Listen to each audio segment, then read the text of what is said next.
Hello guys!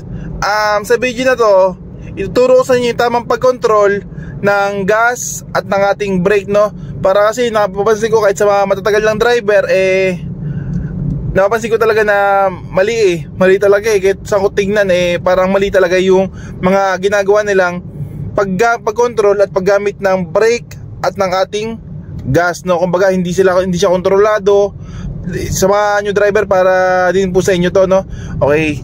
Unang-una po kasi, yung iba kasi dapat tayo, pag tayo ay nagagas, dapat po kontrolin po natin yung ating gas. Hindi yung sobra-sobra, no? Parang ganun. Kunyari, parang ganito, no? Gagas ako na marami, katulad yan.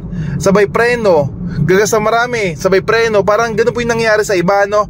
Kaya dapat tayo, matuto po tayo na kontrolin po yung gas para hindi po sayang yung gasolina po natin, kasi napakamahal po ng gasolina sa ngayon. Kumbaga, kung magbibigay po kayo ng gas sa harapan nyo, talagang dapat saktuhan lang, pang-abot lang ho dun sa may pupuntahan nyo, sa may harap, pang-abot lang siya. Hindi yung gagasan nyo na sobra, then bandang huli break din po kayo ng sagad. Parang yun maling-mali. For example, parang ito, kasi ako pag nagdadrive po talaga ako, hindi naman sa pag-ano po, halos hindi po ako nagbe-brake, kasi yung mga binibitawan ko pong gas, pangsaktuhan lang po sa may pupuntahan ko. Hindi ako brake ng brake. Nagbe-brake man ako pero madalang lang, parang bahagya-bahagya lang, parang ganun po, no? Parang ganyan, no? Chill-chill lang, kumbaga parang ganyan po, no? Lalo pag sa ganitong expressway, sobrang haba ng traffic, kailangan nyo po talagang kontrolin yung gas nyo para at least hindi po sayang yung gas, hindi rin sayang yung preno nyo, no? Parang hindi po katulad ng iba na bibilisan ng ganyan, sabay preno,